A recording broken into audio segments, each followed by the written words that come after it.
Thrilled to be here. Later in the presentation, I will share my journey to AWS and some of the tips and advices that I have for those who are interested to pursue a career with AWS. Hi, everybody. My name is Kimberly Shine. I am the Infrastructure Delivery Manager out here in San Francisco / the Bay Area. I have been with Amazon for just shy of 2 years now. And just as Haroon said, later on in this presentation, we'll go over my journey and how we got here because I took a slightly different path to get to AWS. I didn't have any IT experience prior to, but here I am. So we'll talk about that later. Thanks. Awesome. Thank you, everyone. All right, so I just want to go into, so Janine and I are working on a program in AWS where we're looking to reduce the need of requiring a bachelor's degree from certain roles within AWS in the cloud. We see a huge opportunity to go and participate in events and engage with students at our community colleges, which we feel like will further grow our talent pipeline. So our goal for this year and next year is to run events and workshops similar to this, which you guys are attending. And we really want to work hard at helping to upskill and share advice, interview tips, resume advice to students like yourselves to help you be better prepared for interviewing at Amazon. The interview process at Amazon is definitely unique. It takes time, it takes preparation. So we feel like having workshops like this would really be a great tool and really help benefit future Amazonians. At the end of this, I'll definitely go through future events, and I just really want to make sure you guys are on the lookout for further workshops to help you guys out. And next, I want to go into resume review and interview tips. So I have Janine and Jewel who are joining me to go over these, and would love to send it over to Janine. Sounds good. Thanks, Jeff. All right. Yeah. So as we know, there are a few different components when it comes to feeling comfortable applying for a job or interviewing for a job or anything a part of the hiring process. Jeff, myself, Jewel come from recruiting background. And so we thought we'd touch on some tips first to update your resume. Resume is one of those first components, is putting all of your accomplishments, achievements, and also future objective goals down on paper into a document. One of the first questions that is a common one that people always ask me is, does my resume need to be one page? So I wanted to address that just right out the gate.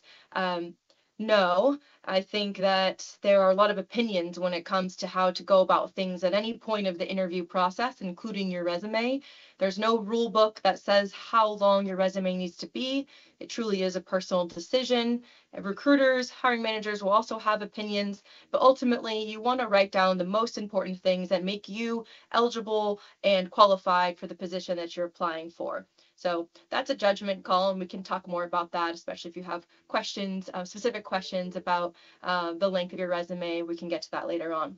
But anyway, 4 best practices for your resume.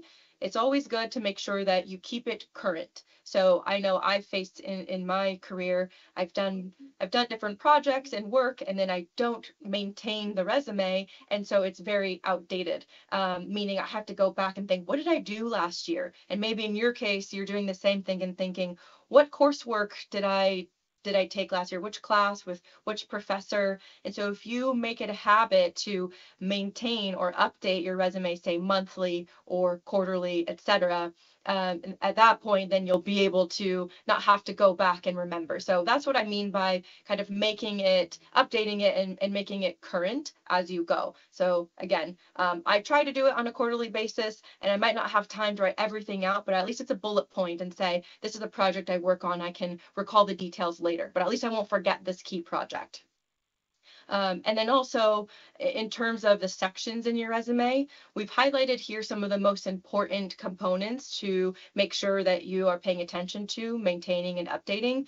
So obviously your work experience, and we know being a student, you don't have 10 plus years work experience, but the work experience that you do have, we want to know about, we want to see. Maybe you were working the cashier at Jamba Juice in between your school semesters. Great, let's add that in. And then you can take it a step further when it comes to the details of what you did in that role and maybe highlight some of the things that might relate to, say, a leadership principle, which we'll talk about shortly. But anyways, that's what we mean by work experience. It could be anything that you've done related to work. It doesn't have to be related to the actual job that you are applying to, though if there's anything specifically related to that, of course, that's key to include as well. Any internship experience. Now, I understand this might sound silly to you because you're probably thinking, well, I'm writing my resume so I can get an internship. I need that experience. I want that experience. So I recognize that some individuals have already had an internship, and so maintaining that on your resume. And then also, you're okay. It's okay to highlight that you want to obtain an internship if you don't have that experience yet. Leadership experience. This is inclusive of leadership both on and off campus. Maybe you are secretary of a school organization, software development organization on campus. Wonderful. Put that in. Maybe you are a president of a soccer club off school or on school in the community. Great. Add that in. We know that you are students, and so we know that we want to know who you are as a whole. And so part of the resume is showing a complete person, and that includes things within school and without. Volunteer experience. Maybe you volunteer at the local animal shelter. Include that showcases, again, who you are as a whole person.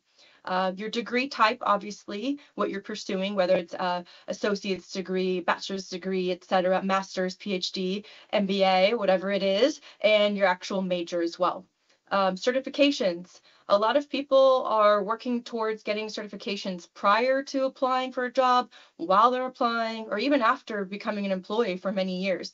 So wherever you are on that path, include that. And if you've done nothing towards certifications, but you're interested in pursuing that later, feel free to add a bullet point about the certifications that you are considering pursuing at some point in time. That's fine as well. Obviously, you want to be honest about where you are and that you have not completed them yet, but it's okay to show that interest in what you might want to do, what you're committing to as a goal.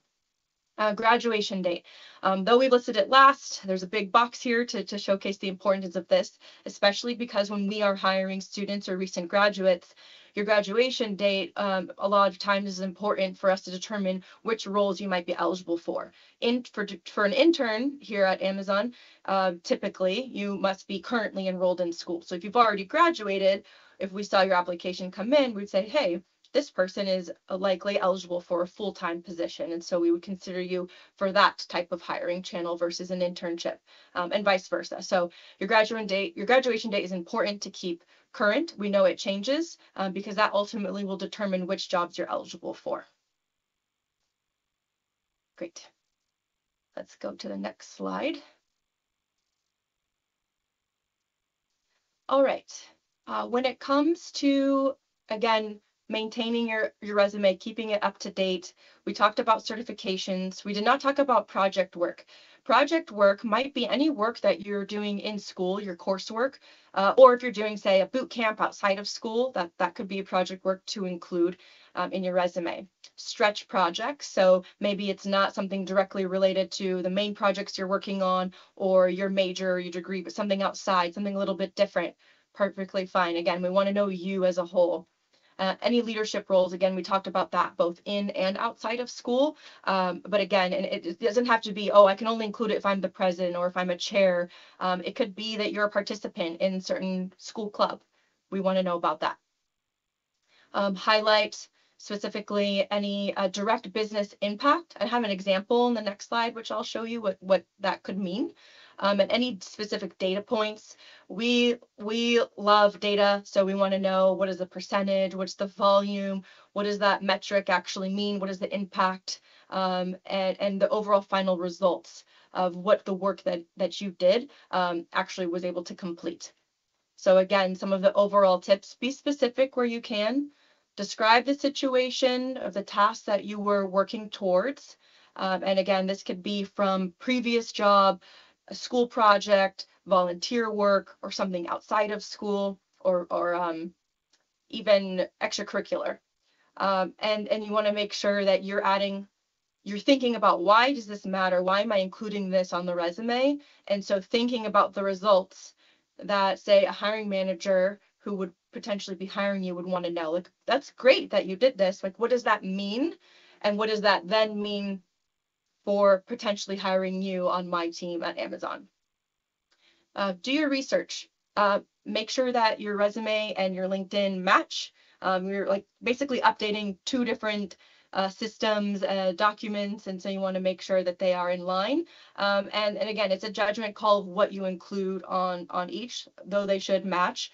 Maybe you want to highlight certain things because you now have your focus on a certain job, family, or certain area or industry that you want to get into. That's fine as well. And again, be consistent.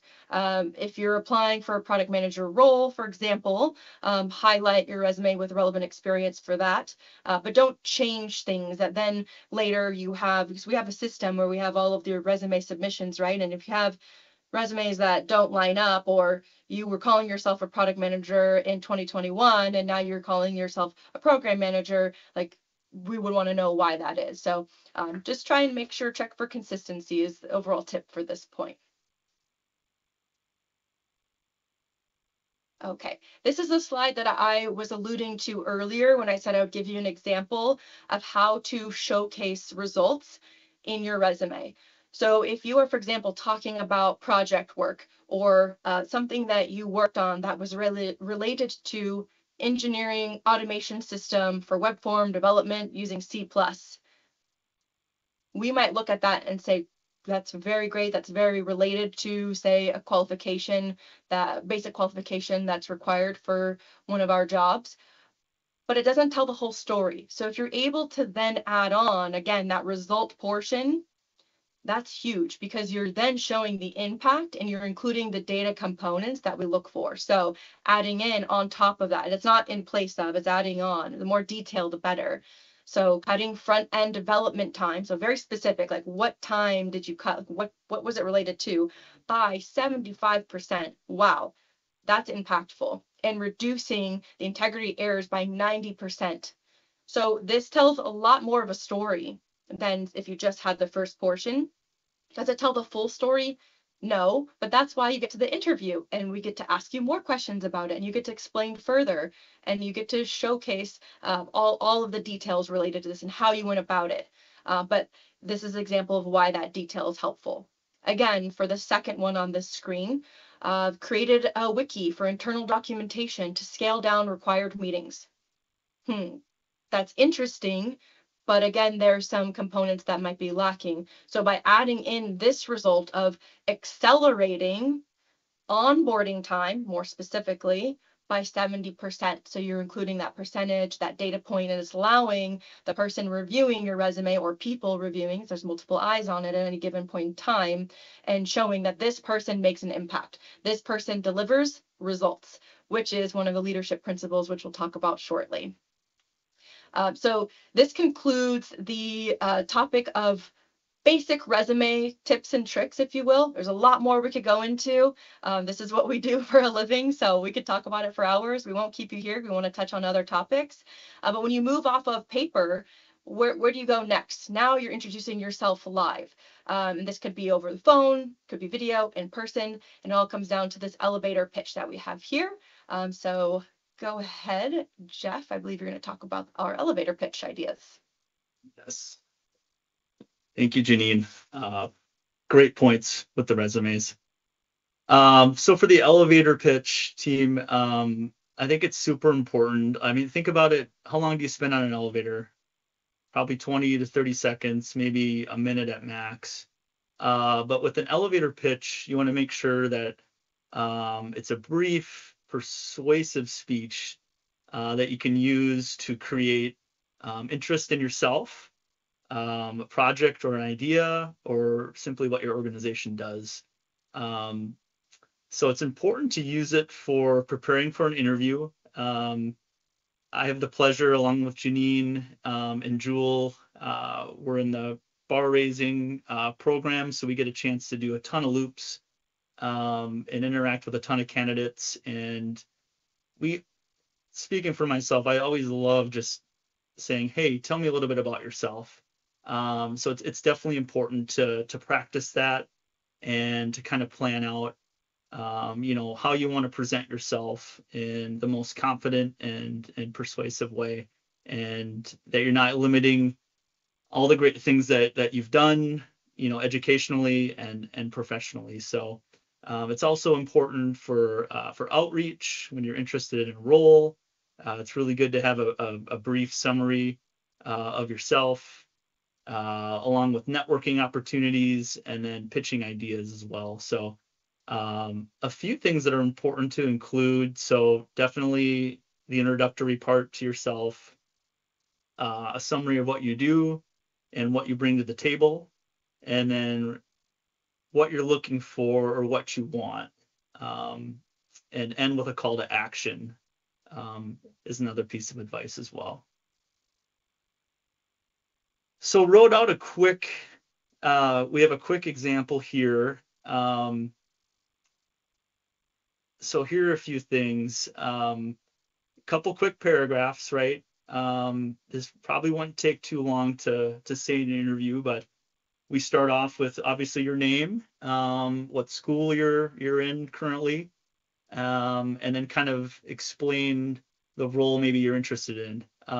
So in this example, the network deploy technician.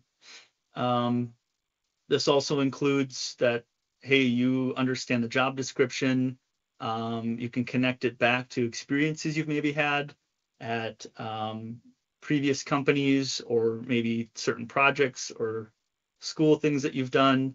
And the part I want to call out here is that data point there. So if it's possible to include a data point, we love data at Amazon.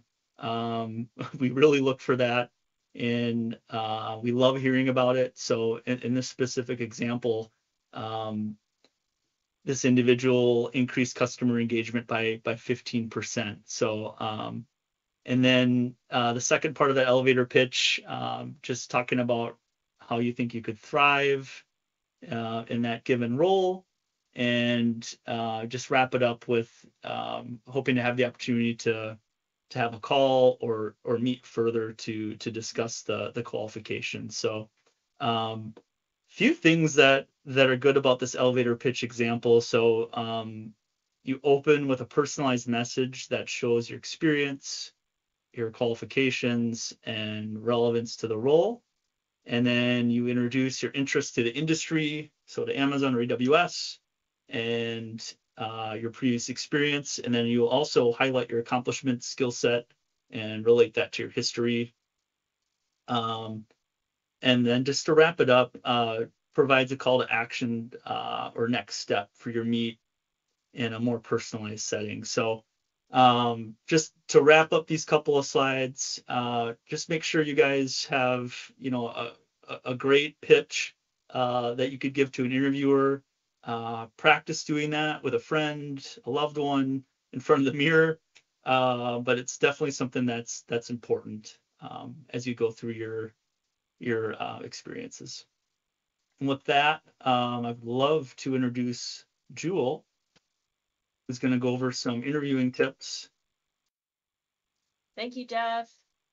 Yeah, so happy to see you all again. So we do something called behavioral-based interviewing at Amazon. The best way to answer that is actually called the STAR method. The STAR method is really a tool. So I think candidates ask this question a lot. Well, am I being interviewed on if I'm good at answering something STAR method, or am I being interviewed on the question itself? You're being interviewed on the question. And again, STAR method is a tool that provides a structured manner to respond to behavioral-based questions. With that, that goes over situation, task, action, and results.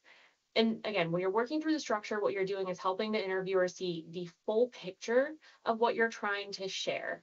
So when you're thinking about the situation, it's really laying the foundation of your story. Think along the lines of the who, what, where, why, when. So you're starting the story and you're really briefly setting the scene so that you can tell the interviewer the experience you had. And the best thing about STAR method is you're taking your lived experiences to answer these questions. So they're not hypothetical, they're not case studies. They're saying this is an experience that I had. When you're moving into task and action, those are really closely aligned. You're trying to say, my goal was to accomplish this, and here are the individual action steps that I took. This is a tricky space because it is actually completely okay to use a team example. But when you're doing that, you could say, my team's goal was to accomplish. How I supported my team was by doing this. So even when you're using some we examples, you really want to keep the focus on what you did as part of the team or what you did to contribute to the results part of what the team accomplished. So it's okay to use some we, but predominantly use I. And then when you're thinking about those action steps, I would say chronological is best, kind of starting from the beginning and working your way through the tasks. It's okay to pause and reflect when you're sharing these examples to make sure you're not missing any pieces. And then the results, just like with your resume, making sure you include a variety of results are really important as well. The results piece is more than just what happened. So it's more than just saying, here was the outcome, this is what we accomplished. There's a new part of STAR where it's called reflection. So taking a pause and saying, if I could do this over again, I would have done this differently. I would have started communicating earlier. I would have used a different avenue for tracking the outcome. Having that reflection piece can show that you can continue to keep improving yourself and helping those around you, even if you're successful. The other part of the results is what you learned. And I think this is really important for a lot of early talent, especially college students that are coming in. Being able to learn is a really, really good thing. And I think for early talent, learn and be curious is one of our most important leadership principles. So having that time of saying, even if we were really successful, I learned to change my behavior. I learned to do something differently.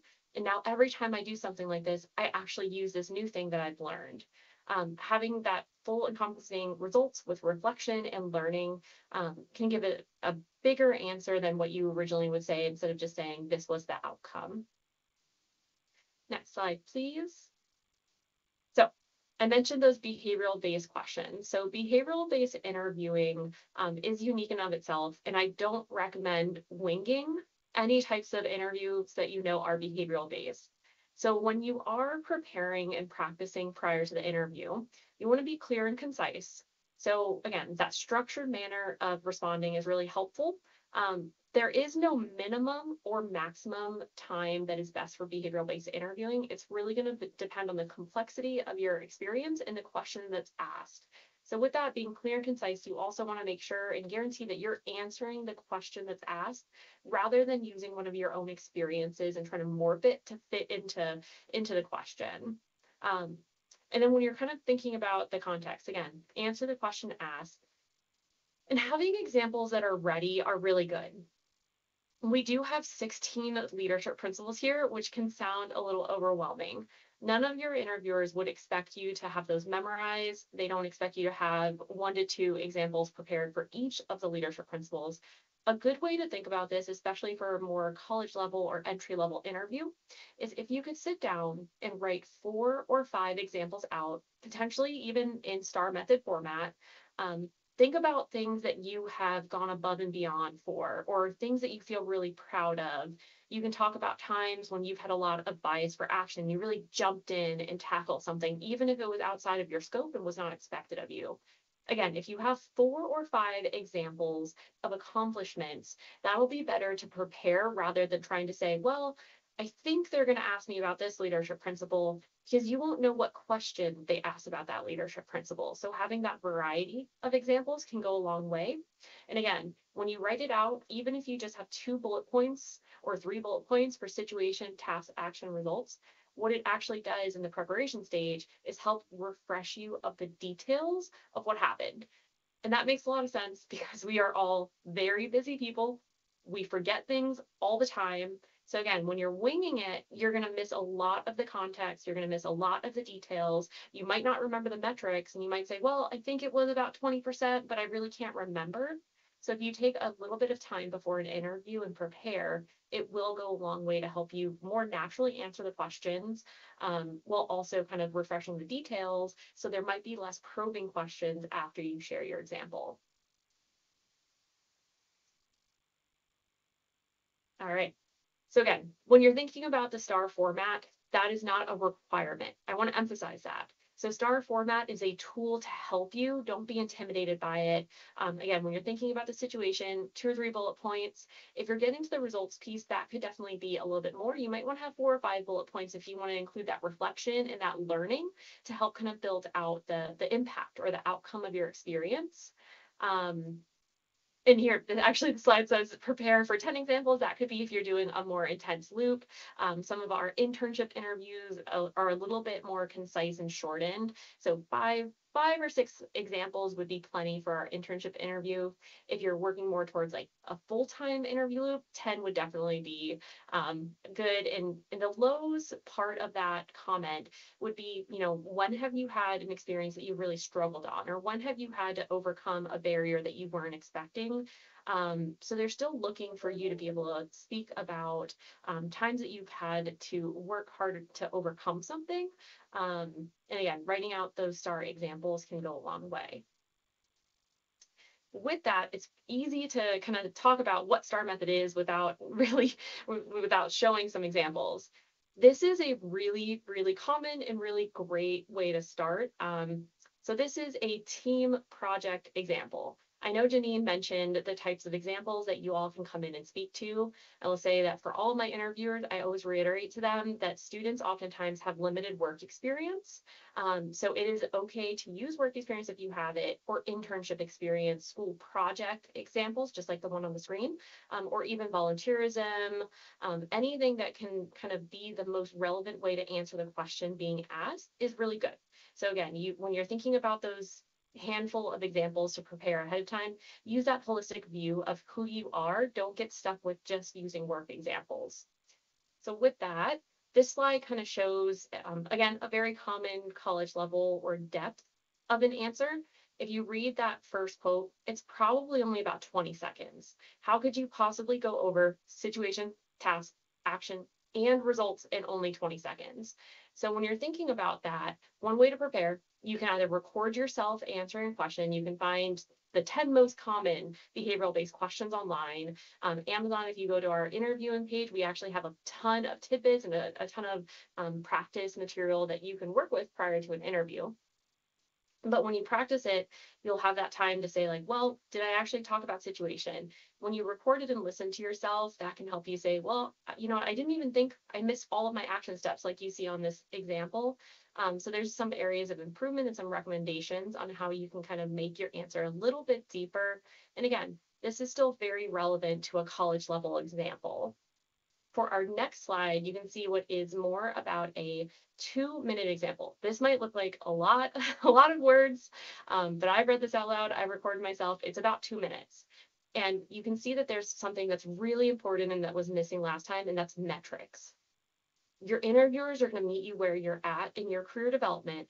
So you can see the types of metrics that are built in here. 8 weeks. During week 4, I had 4 classmates. We spent 2 hours per week. The presentation was 20 minutes. I'd successfully responded to 80% of the questions. Any and all metrics that you can build into your story can really show the depth of your example, and it helps the interviewers understand your scope. So that is something that is really important. There are ways if you can show, again, that improvement that you made, if it was time savings or cost savings, but not all of your examples will really have a clear outcome or a clear improvement in the results aspect. And that's okay as long as you do your best to build in the metrics.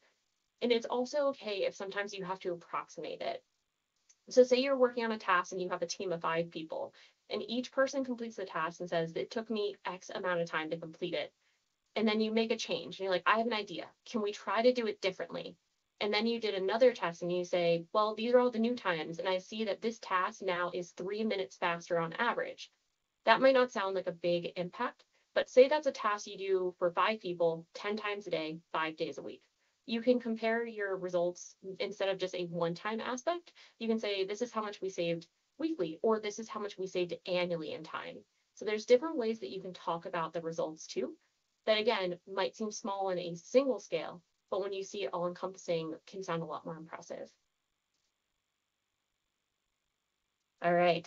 So last slide for interview tips. There are a ton of different formats to interviewing and types of interviewing. So I mentioned we do that behavioral-based interviewing. That's just one style. So there's also unstructured interviewing that can be very, very informal. They might not have questions necessarily prepared. There can also be really structured interviewing, and that might be where there's like a really standard set of questions, types of questions that are asked across all interviewers. And there can be some combination of these. So I will say for interview formats, we do behavioral-based interviewing at Amazon, but our loops are also structured. So we try to make it a fair and equitable process for all candidates. So all of our interviewers are assigned, again, those different leadership principles, which are most relevant to the role and the level. And the other side of this is that what we hear back from candidates all the time that they most appreciate about our interviewing is that it's pretty informal.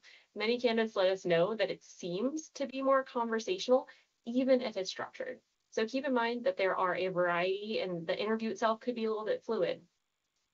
And then there's also different types of interviews. So what we do at Amazon is one-on-one interviewing. At most, there might be a second person in the room who could be shadowing. My favorite leadership principle here at Amazon is learn and be curious. And that's one way that as a company, we continue to lean into our learn and be curious. Before an interviewer meets with you one-on-one, they actually go through training where they shadow other interviewers and listen and see how we do our way of Amazon interviewing. And then they're actually reverse shadowed. So again, if there's two people in your interview, it's not necessarily a panel. It's just that somebody is learning and shadowing.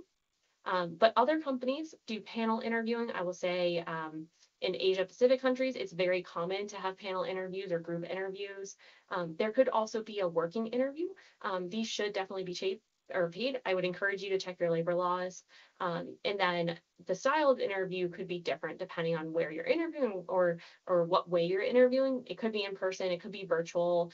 We use Amazon Chime as our interview platform generally, but some companies might use Zoom. So just be aware, you want to check the types of interview, the style that the interview will be in, and then those interview formats. So after this, we will be moving on back to Jeff and Janine. So thank you for your time. Jewel, that was fantastic. Thank you for those great tips. So Janine and I wanted to spend a little time just going over our leadership principles. We'll make sure to drop our leadership principles link from our Amazon website so you all can look at that in more detail.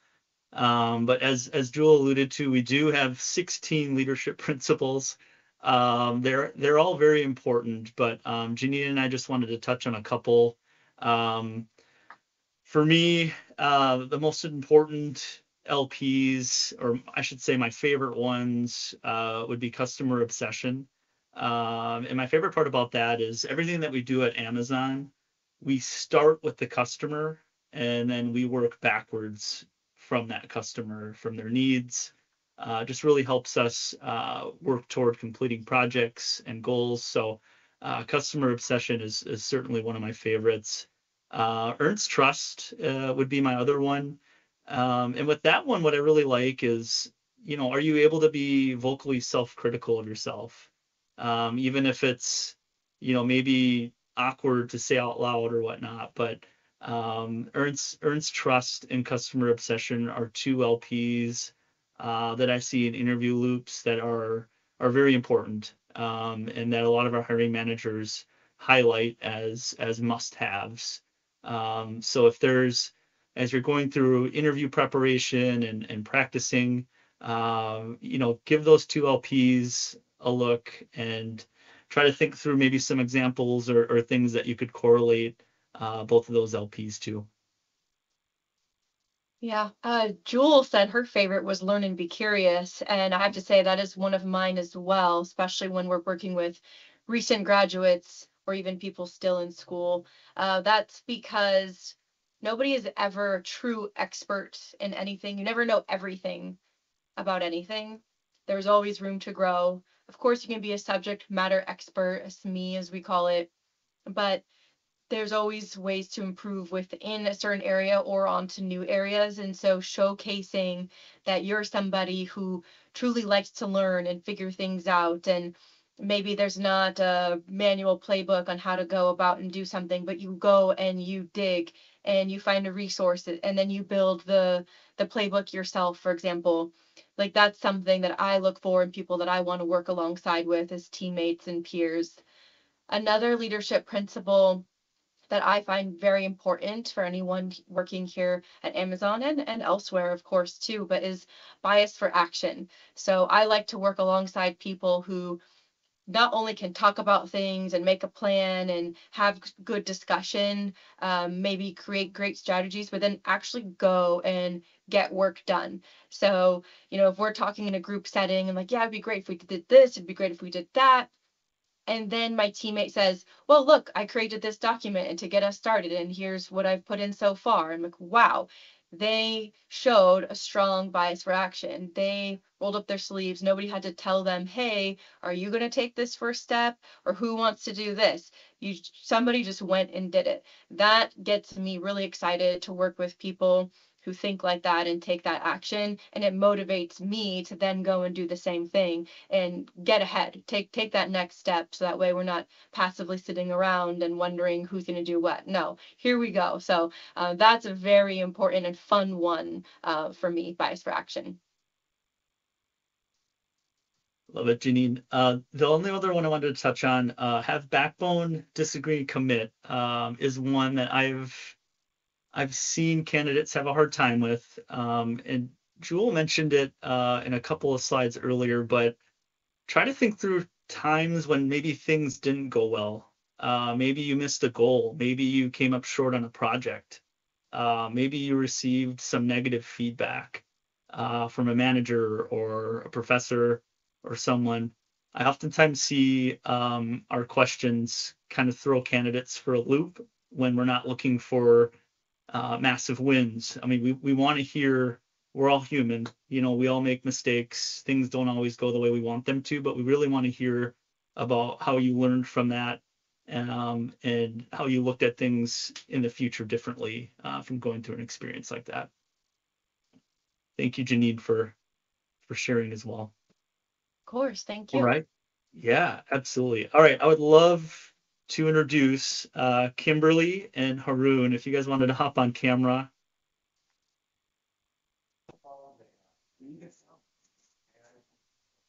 For our panel Hi, session. everyone. Hi, everyone. Great. Again, thank you both for volunteering your time to come on and speak to everyone. I've got a couple questions I would love to have a discussion with you guys on. So Kimberly, would love to start with you. So can you tell us a little bit about what your journey was? You mentioned it a little bit in your intro, but what was your journey and how you ended up coming to AWS? Sure. Yes. So, as I said before, I had I guess a not normal way, if you want to put it that way, journey into Amazon. And I say that, or into AWS. I say that because prior to being a part of AWS, I did not have any IT experience. I started my career as an Army combat engineer for 9 years. Following my time there, as I was trying to figure out what I wanted to do when I got out of the military, I knew that I either wanted to be in the tech space or in the medical space. I took the medical space path initially, and I worked in cardiac device sales for a few years. And then following that, I came across a few open roles at AWS, and I made the decision I did want to be in the tech space. I applied to those roles, and here I am.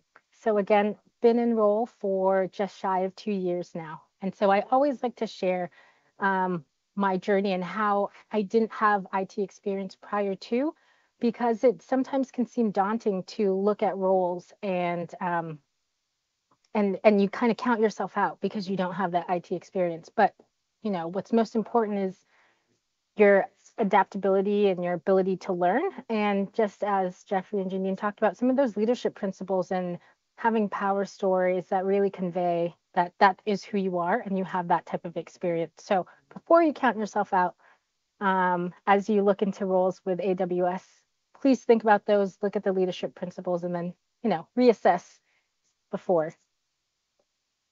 Awesome. Thank you, Kimberly, and thank you for your service. Haroon, how about you? What was your journey in coming to AWS? Yeah, so first of all, great story, Kimberly. So I have a slightly, different story. It takes me about 20, 22, 23 years back. My degree actually was in electronics engineering, and I even went for a master's in telecommunication engineering, but never thought I was going to make into, core IT like software development and support engineering. I actually worked in the oil and gas industry for about 15 years before making the decision to actually apply for AWS. And I'll tell you why. So it took me that many years. I don't believe that myself, but it took me that many years to realize that I wanted to actually be part of an organization that was more sort of technology driven. Although I was doing IT in oil and gas, but I was not part of a technology company. And a big part of that was I wanted to be in an organization that encourages and motivates,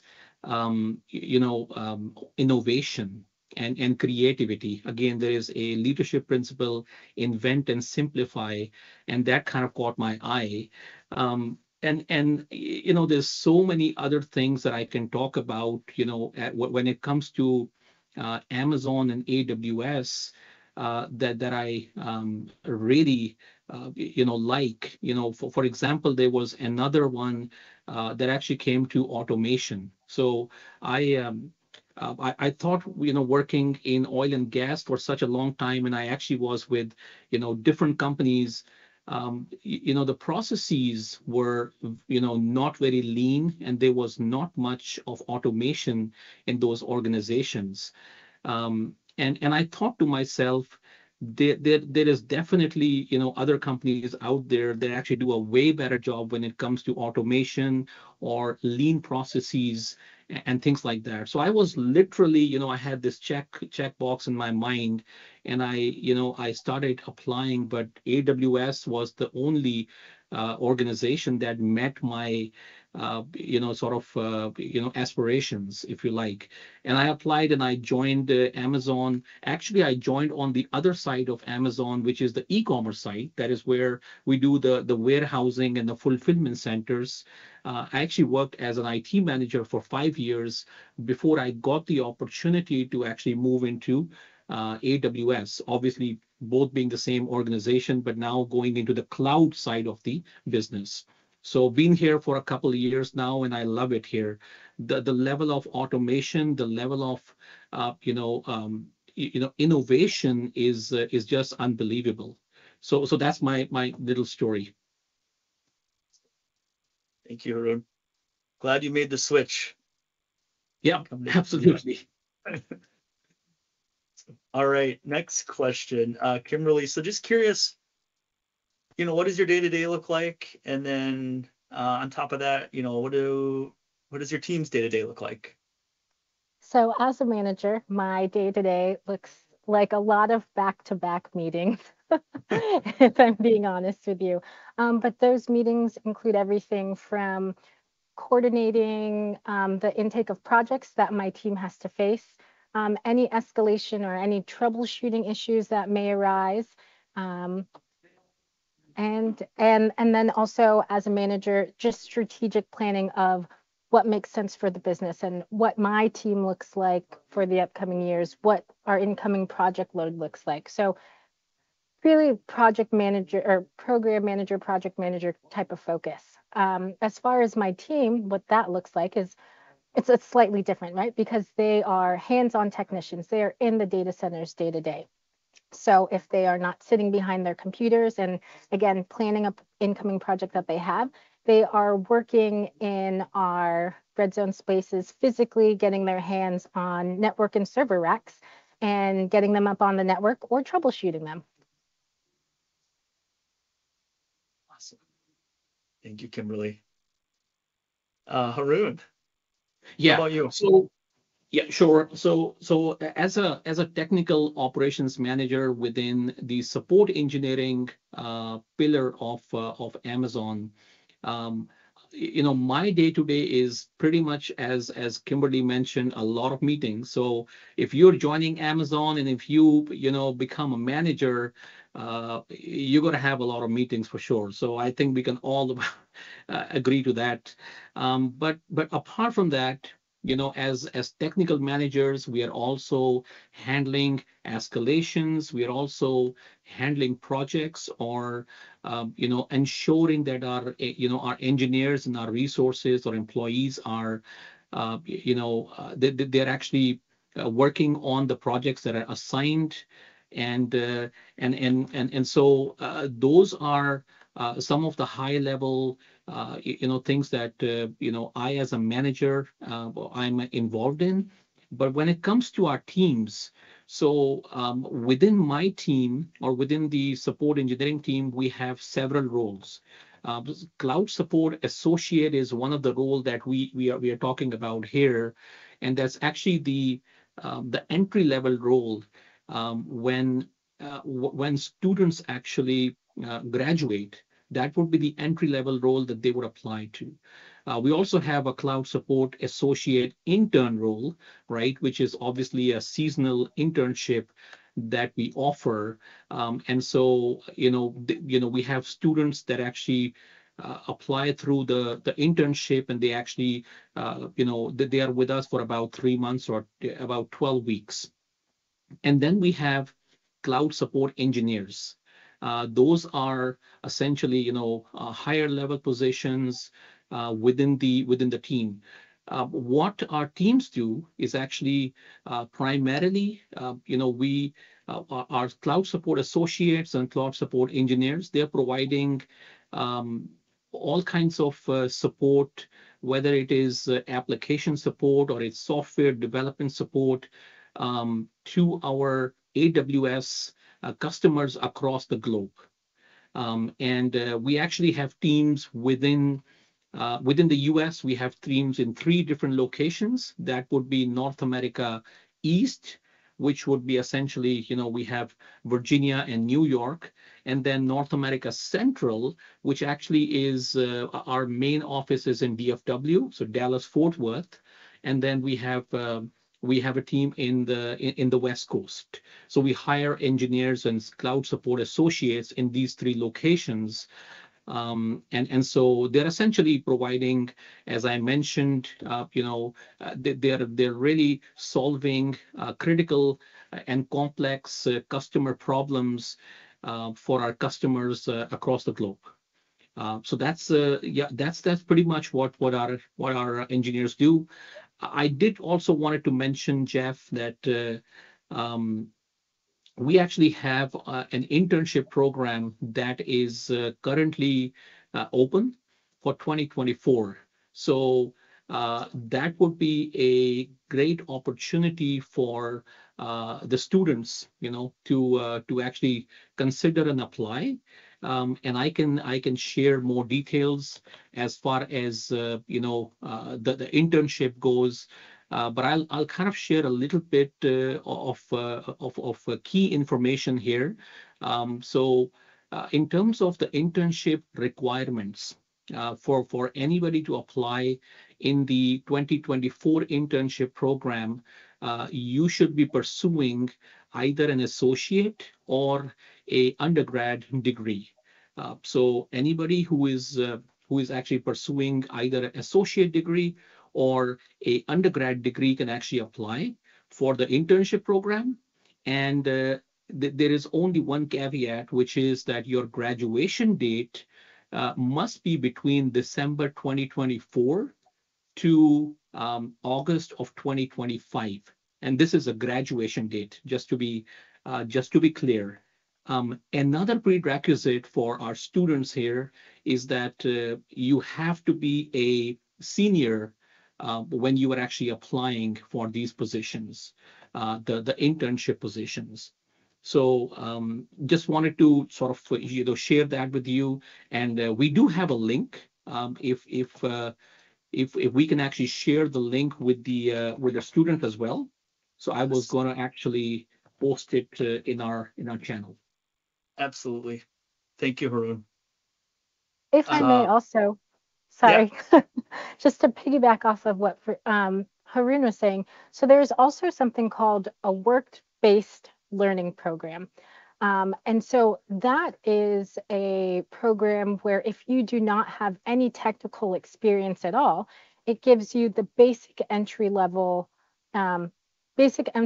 position that you can get into the data center. And this covers not only my team with infrastructure delivery, but it also covers data center operations, logistics, and logistics. So those three job families.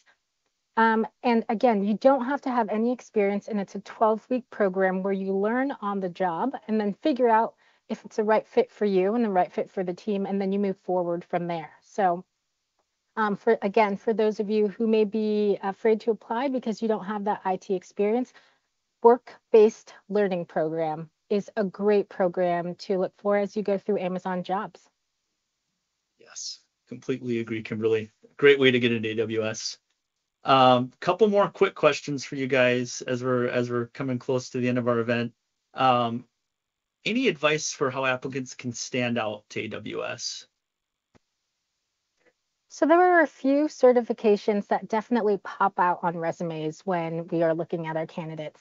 Some of those include CCNA, CompTIA Plus, AWS's Cloud Practitioner Certification, and Network Plus. Now, none of these certifications, again, should rule you out if you do not have those, but they do stand out if they are on your resume. What also stands out specifically for my team is if you have any sort of data center or cabling experience. Again, not a full-fledged requirement, but that will make you stand out. Thanks, Kimberly. Haroon, how about for you, for your teams? Yeah, so for me, I would actually say 2 certifications that I would highly recommend students to pursue if they are wanting to actually get into the support engineering side of Amazon. And those would be Cloud Practitioner. As Kimberly mentioned, it's a very relevant certification for us. And then Solution Architect is the other one, AWS Solution Architect. So, in terms of which one should be done first, Cloud Practitioner is more fundamental, basic. So that's where you want to start, so you can actually get the learning and then go for Solution Architect. Thank you. And then to wrap up our panel, Kimberly, any advice for someone pursuing a career in AWS? Yes, absolutely. So I would say dig into the different job roles on Amazon Jobs. Try and figure out and truly understand, what's in that role. So, there are a lot out there. So, I would narrow it down before just blindly applying to every single job that you see on Amazon Jobs. Select a few, select a good 5 to 10 that really pique your interest and focus on those. What I would also suggest is, just as we spoke about earlier in the presentation, is look over those Amazon LPs. You can Google them, they're public, look them over and prepare some stories for each one of those. What have you done in your life thus far that really stands out? And that's how that's my advice. Love it. Thanks, Kimberly. Haroon, how about you? Kimberly, well said. I mean, for me, I mean, one of the biggest things that I would really advocate is learn and be curious, right? That leadership principle. And what I mean by that is a couple of things. One, figure out, again, through the same process that Kimberly mentioned, what you want to do. Do the research on Amazon and the jobs that are available out there, and then make a decision as to what you want to do. I would highly recommend on taking some online classes, setting up a home lab. I mean, there is nothing better than actually setting up a home lab for yourself where you can actually do some testing on whatever services you are interested or whatever technology you are interested. Attend any boot camps. So that would be one. I would highly recommend that. And there is actually a link which actually takes you to Amazon or AWS services, and it actually tells you, uh, you know, pretty much a good description of each of the service that we provide, that we offer to our customers. We're also sharing that link. It's a public document that you can go through to kind of see where your interest is. And just last but not least, I would say, like, if you have interest in, for example, artificial intelligence or machine learning or analytics or big data, or even networking or Windows or Linux, go get some sort of online trainings done for these areas, because when you apply within Amazon, we have teams for each of these services or technologies that would actually help you to get through the interview process from a technical standpoint. So definitely, do your research, get some, learn and be curious going, and go through these trainings, which would help you a lot. Great. Thank you, Haroon. Appreciate that. Sure. And thank you both again, Kimberly and Haroon. Super great to have you on the panel, and great questions, or great answers to those questions, I should say. Appreciate it. So as we move to the end here, if you all visit our Brazen page, we do have some open roles readily available and open for you guys to apply to. We can also share a link to our AWS Amazon homepage, which will direct you to all the different jobs that we have available. We have a really great filtering system on the left-hand side of the page, where you can look at geographic area, you can look at team-specific roles. So please be sure to check that out. All right, and with that, wanted to move into Q&A. If anyone had questions that we could answer, I wanted to open up for that.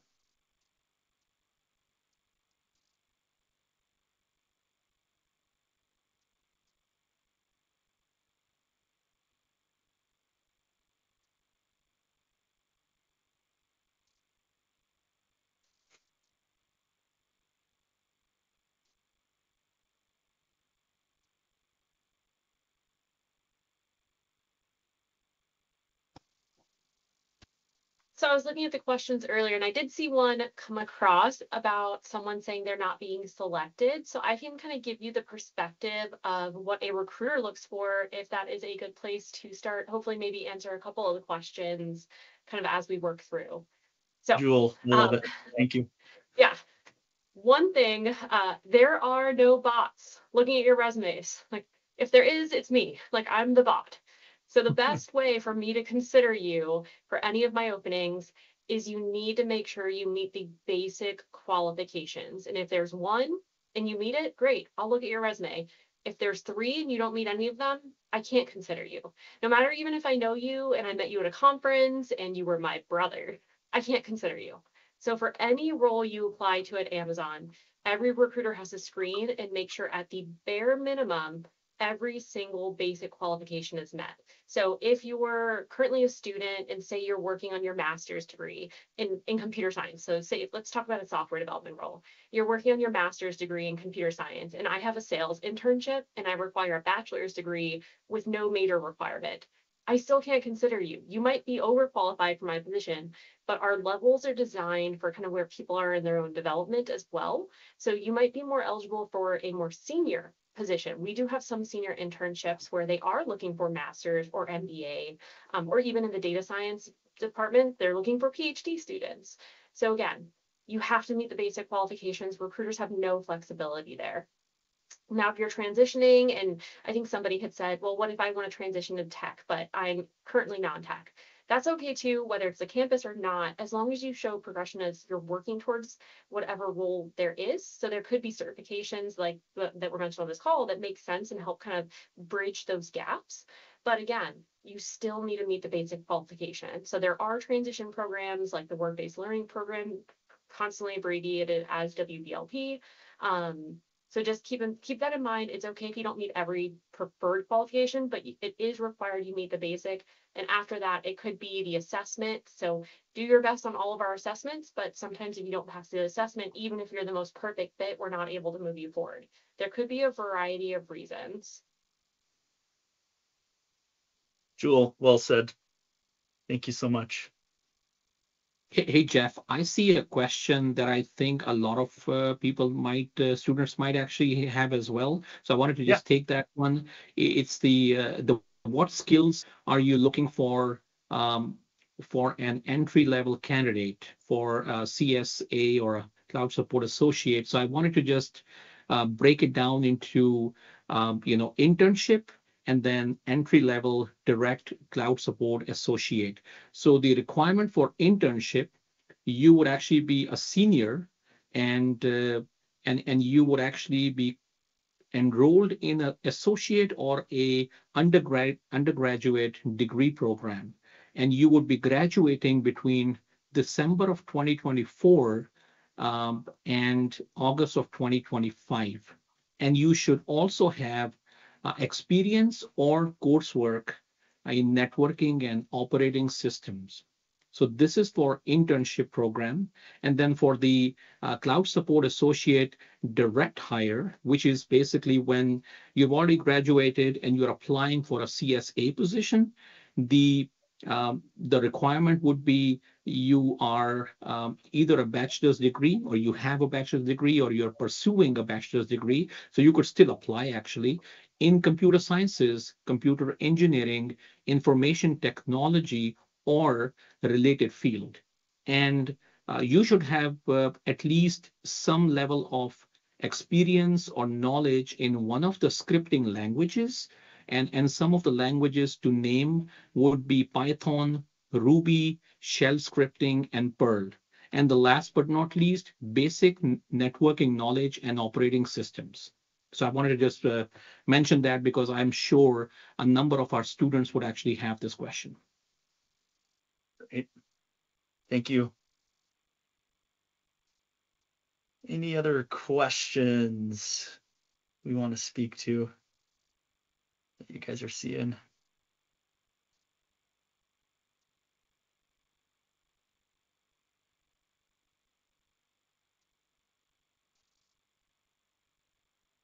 All right.